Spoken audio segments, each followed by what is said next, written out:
Welcome back to my channel. ఈరోజు మధురవాడ స్టేడియంలో match అవుతుందన్నమాట. సో నేను ఫస్ట్ టైం మ్యాచ్ చూడడానికి వెళ్తున్నాను. ఎప్పుడు అంత క్రికెట్ మీద అంత నాలెడ్జ్ లేదు నాకు, బట్ సో అందుకే నేను మా ఇంటి దగ్గరలో స్టేడియం ఉన్నా సరే సో ఎప్పుడు చూడడానికి వెళ్ళలేదు. ఎప్పుడు ధోని కోసం, విరాట్ కోహ్లీ కోసం మాత్రం మ్యాచ్ చూసేదాన్ని.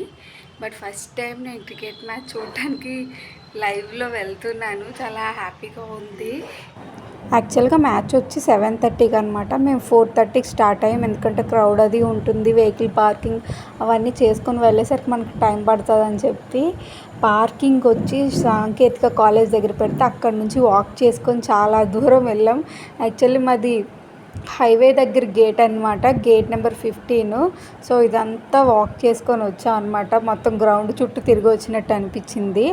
యాక్చువల్లీ వే అంతా చూడండి, ఫుల్గా ఫుడ్ స్టాల్స్, ఇంకా క్యాప్స్ చూసారా, క్యాప్స్ అవి ఇంకా జెర్సీస్ చాలా సేల్ పెట్టారనమాట. చాలామంది జెర్సీస్ తీసుకొని వేసుకున్నారు. మా గేట్ నెంబర్ వచ్చి 15 అనమాట. మా టికెట్స్ ద్వారా 1 టైం ఎంట్రీ మాత్రమే ఉంటుందన్నమాట. ఒక్కసారి ఎంటర్ అయ్యాక మళ్ళీ బయటకు వస్తే లోపలికి వెళ్ళడానికి అవ్వదు. సో మేము ఎంటర్ అయిపోయాక ఫస్ట్ టైం గ్రౌండ్ చూస్తున్నాను. అంటే మనం స్క్రీన్లో చూడడం వేరేగా ఉంటుంది, బయట చూడడం వేరే. చూడండి, వీడియో తీస్తున్నప్పుడు కూడా ఇంత పెద్దగా కనిపించింది. నాకు బయట చూస్తే మాత్రం జస్ట్ నార్మల్గానే అనిపించింది. అంటే మనం కాలేజ్ గ్రౌండ్స్ ఎలాగుంటుందో అలాగే అనిపించింది.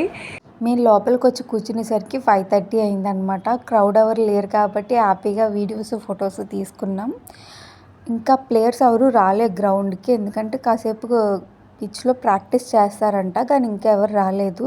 సో నాకు ఆకలేస్తుందని బింగో అమ్టెస్ తీసుకున్నాను.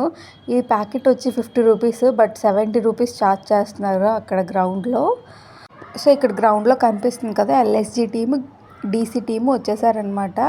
గ్రీన్ కలర్ వేసుకుంది ఎల్ఎస్జి టీము, పింక్ వేసుకున్నదేమో డీసీ టీం అనమాట. ప్రాక్టీస్ చేస్తున్నారు. 6:30 వరకు ప్రాక్టీస్ చేశారనమాట అలాగా. ఆ తర్వాత క్వార్టర్లెస్ 7 కలగా హిందీ సింగర్ వచ్చారనమాట. ఒక ఫీమేల్ సింగరు, ఒక మేల్ సింగర్ వచ్చారు. అండ్ డ్యాన్స్ పర్ఫార్మెన్స్ కూడా అయింది. వాళ్ళు సాంగ్స్ పాడుతుంటుంటే డ్యాన్స్ పర్ఫార్మెన్స్ కూడా అయింది, బాగా అయింది. బట్ అక్కడ చూడండి, బ్లూ కలర్ స్టేజ్ ఉంది చూడండి, అక్కడ మాత్రమే డ్యాన్స్ చేశారు. మనకి దూరంగా ఉన్న వాళ్ళకి అంతగా కనిపించదు. ఈ సింగర్ అయితే గ్రౌండ్ చుట్టూ రౌండ్ వేశారు, అండ్ ఫీమేల్ సింగర్ కూడా గ్రౌండ్ చుట్టూ రౌండ్ వేశారనమాట సాంగ్ పాడుతూ. ఇక్కడ పర్ఫార్మెన్స్ అయ్యింది. అటువైపు స్క్రీన్ వైపు డ్యాన్స్ చేశారు. కనీసం ఒకసారి కూడా ఇటు తిరుగుంటే బాగుంది అనిపించింది. అటే డ్యాన్స్ చేశారంటే కెమెరాస్ అవి ఉంటాయి కదా, సో అటువైపే డ్యాన్స్ చేశారు. కానీ డ్యాన్స్ చేయడం అయితే దూరం నుంచి మీకు ఎలా చూపిస్తుందని మాకు అలాగే కనిపించింది గ్రౌండ్లోంచి. వాళ్ళ ఫేసెస్ చూడడం కోసం స్క్రీన్లో చూసామన్నమాట. చూడండి, ఆ సింగర్స్ పేరు మీకు కానీ తెలిస్తే కింద కామెంట్ చేయరా. యాక్చువల్గా నాకు వాళ్ళు పాడే పాటలు కొన్ని సిమిలర్గా ఉన్నవి తెలుస్తున్నాయి, కానీ వాళ్ళ పేరు తెలియలేదు. వాళ్ళ డ్యాన్స్ పర్ఫార్మెన్స్ అంతా అయిపోయాక ఫీమేల్ సింగర్ కూడా ఫుల్ రౌండ్ వేసాక అప్పుడు క్రాకర్స్ పేల్చారనమాట. ఐపీఎల్ ఇంకా స్టార్ట్ అవుతుంది అని చెప్పి. ఆ క్రాకర్స్ చూడండి ఎంత బాగుందో. నేను ఏంటో సౌండ్ అనుకోండి, మాకు కొంచెం పై ఫ్లోర్ది ఇలా అడ్డొచ్చడం వల్ల నాకు అంతగా కనిపించలే, కానీ క్రాకర్స్ అనేవి చాలా బాగా కాల్చారు. క్రాకర్స్ అయిపోయాక టాస్ వేశారనమాట. టాస్లో డీసీ గెలిచారు. ఎల్ఎస్జి ఏమో బ్యాటింగ్, డీసీ ఏమో బౌలింగ్ తీసుకున్నారు. నేను టాస్ చూస్తూ స్నాక్స్ అనేవి తిన్నాను అనమాట, సమోసా అండ్ కోక్. ఎందుకంటే మ్యాచ్ స్టార్ట్ అయ్యే లోపే తినాలి. స్టార్ట్ అయ్యాక అసలు మనకు నించొని బయటికి వెళ్ళడానికి కూడా ప్లేస్ ఉండదు, అంత క్రౌడ్ ఉంటారు. మీరు చూడండి వీడియోలో గ్రౌండ్ చుట్టూ ఎంతమంది, పైన కింద ఫుల్ అయిపోయారు చాలా. కానీ స్టార్టింగ్లో బ్యాటింగ్ ఎల్ఎస్జి టీం వాళ్ళు అయితే చాలా బాగా ఆడారు.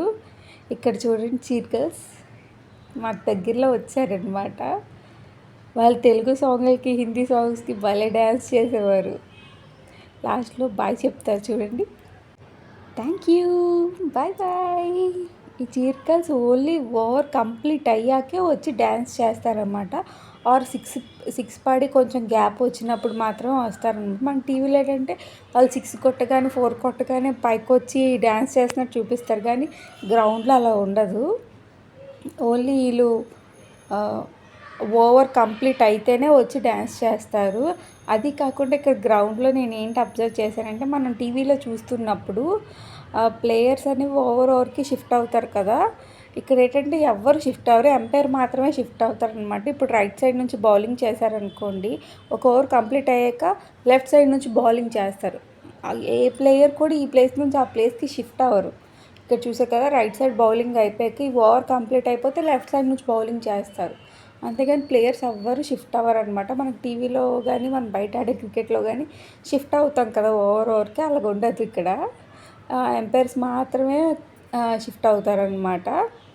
సో ఎల్ఎస్జి టీం అయితే బ్యాటింగ్ నాకు ఒక ఓవర్లో ఫుల్గా 6లు 4లు, నేను వీళ్ళ టీం విన్ అవుతుందా 209 వరకు వచ్చారంటే స్కోర్ చాలా బాగా అనిపించింది. యాక్చువల్లీ నేను ఈ గ్రౌండ్లో బాగా అబ్జర్వ్ చేసింది ఏంటంటే కెమెరా చూడండి. చిన్ని కెమెరా మనకి అన్ని దగ్గర నుంచి చాలా బాగా చూపిస్తుంది అనమాట. దీనికి 4 పోల్స్కి ఆ కెమెరా వైడ్స్ అనేవి ఉంటాయి. ప్లేయర్ పరిగెడుతున్నాడు అనుకోండి, ఆ కెమెరా కూడా అలా పక్క నుంచి పరిగెడుతుంది అనమాట. ప్లేయర్ వెళ్తున్నట్టు, బాల్ ఎటు వెళ్తే అటు. ఈ కెమెరా అయితే చాలా బాగా అనిపించింది. అంటే మన టీవీలో ఇంత దగ్గరగా ఎలా కనిపిస్తుంది అంటే దాని స్పెషాలిటీ కెమెరాదే. మేము ఫస్ట్ ఇన్నింగ్స్ అవగానే ఇంకా బయటికి వెళ్ళిపోయాం. సో డీసీ వాళ్ళకి ఆల్ ది బెస్ట్ చెప్పి నేను ఇంకా బయలుదేరిపోయాం అనమాట బయటికి. అప్పటికి క్వార్టర్లెస్ 10 అయిపోయింది. ఇప్పుడు కానీ బయటికి వెళ్ళలేదంటే ఆ క్రౌడ్లో మనం బయటికి రాలేమని బయటకు వచ్చి ఒక పానీపూరి తిని సోమా రెస్టారెంట్లో కూర్చొని డీసీ మ్యాచ్ చూశానమాట. 3 వికెట్స్ పడిపోగానే ఇంక డీసీ అయిపోతుంది అనుకున్నాను. బట్ ఫైనల్గా డీసీ విన్ అయిపోయింది. నా ఫస్ట్ మ్యాచ్ ఎక్స్పీరియన్స్ అయితే చాలా బాగుంది. నేను అనుకున్న టీమే గెలిచేయడంతో నాకు చాలా హ్యాపీ అనిపించింది.